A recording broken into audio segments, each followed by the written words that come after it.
just because you have enough to buy the house doesn't mean you have enough to maintain. I'm not trying to be helpful, but it's because if you buy the wrong deal, you will be out of the game forever. Fast track to ruin your life is to do nothing. You know, there's nothing worse than the client that calls you, I want to invest. They call you 12 months later. I want to sell. What do you mean you're selling? You did everything wrong. You cashed out 401k money. You bought this deal. So you got tax penalty there. You're about to get tax penalty again. You're playing the game wrong. And the rules are there for everybody to learn and play by. So it's like, play the long game. Buy this house. Don't look up for 5 years. Put the money away. Don't spend your cash flow on your kitchen renovation in your primary residence. Save money for the rainy day because the sewer line's going to break and your tenant's going to do something dumb and break a window and like set money. But so like that is a start. I like to get into the idea of like understanding how much money people actually have when doing this. So like I don't shy away from the financial conversation of like, how much money do you have? Okay. Do you own a home? Have you looked at taking an equity line on your home? How much do you think your home's worth? How much do you owe there? And then look at like how much money do you actually have access to? And then saying, look, I saw your clip recently from Nick about, hey, you have $40,000. What would you do with it?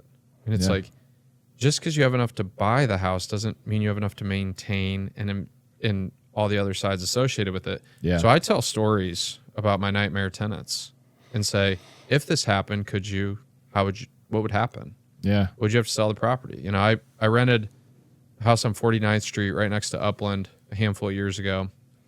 I threw this thing up. Lady comes in, goes, we'll move in today. And if anybody says that as an investor, don't accept that biggest person. red flag there is. I was like, really? She's like, and we'll pay you cash. And look, this was 5 years ago.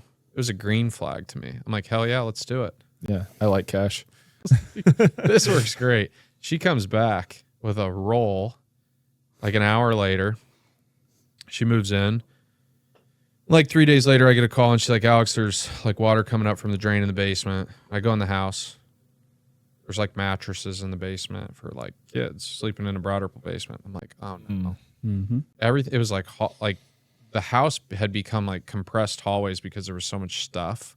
Yeah. And they just like moved all this stuff in. And I was like, I don't know how I'm going to get out of this. And I knew there was knob and tube, but I had an inspection and it checked out as good.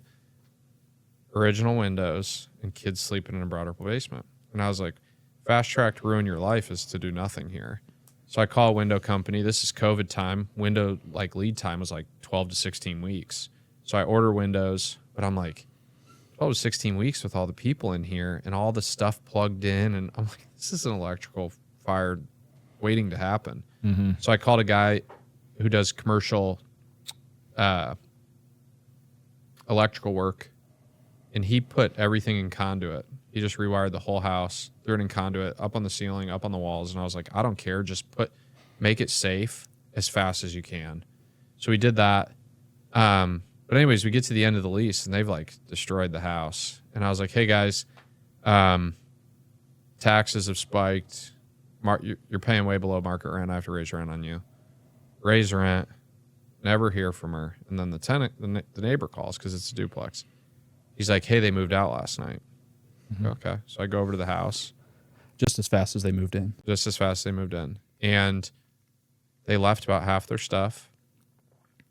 And my kitchen cabinets were now teal, and the walls were purple, and the ceilings were black. And I'm like, they spray painted my house because they were pissed that I raised rent. And when I raised rent on her, she said, the taxes aren't my problem, they're your problem. And I was like, okay.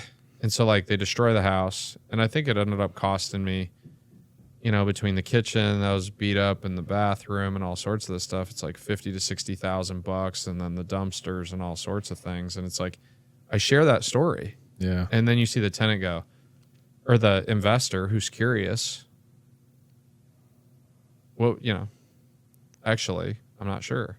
And then if somebody comes back and they're like, yeah, I'm interested. It's like, cool, let's talk more. What do you know about this? Like, what are you looking for? Do you want cash flow? Do you want appreciation? Do you want just something stable? There's duplexes in the market that are new construction right now that they won't cash flow great, but they'll appreciate over time, and your maintenance on them will be pretty low. Yeah. So like we educate from those perspectives. And then I also tell people, if you're hiring me to do the best job for you, I'm probably going to tell you 99% of what you send me is a bad deal. And that's not because I'm not trying to be helpful, but it's because if you buy the wrong deal, you will be out of the game forever. It takes forever to get back into it. Yeah. So yeah, that's typically how we would handle something like that. What you just explained is something that I just wish more. We know there's so many agents in this market that are not doing that. Look, Indianapolis has exploded, particularly since 2020, due in fact to so many people coming back home, affordability relative to the markets that people leave Indiana to go live in. So like, I remember 2020, 2021, it was like client moving back from Seattle, buddy moving back from Wyoming, Florida, Chicago, like all the stuff that's cool to go to when you're like 21, 25 years old. All of a sudden, when it's time to buy a home or start a family, it's not cool. Yeah. Not cool to pay what you got to pay to live there. Or it's not cool to have to pay for daycare in those areas 5 days a week when grandma wants to help and you could live down the road. So many people came back, but then also investors got so jazzed up about it. Yeah. And look, anybody can help an investor, whether you know or not. So it's like, Yeah. you guys do a great job of educating. The guys at Roots do a killer job of educating. Kenny does a good job of educating. But that sample size is so small. And I know how many phone calls we get at Lockstep every single week. It's like, I'm an investor. And it's like, you can't have one realtor help all those people.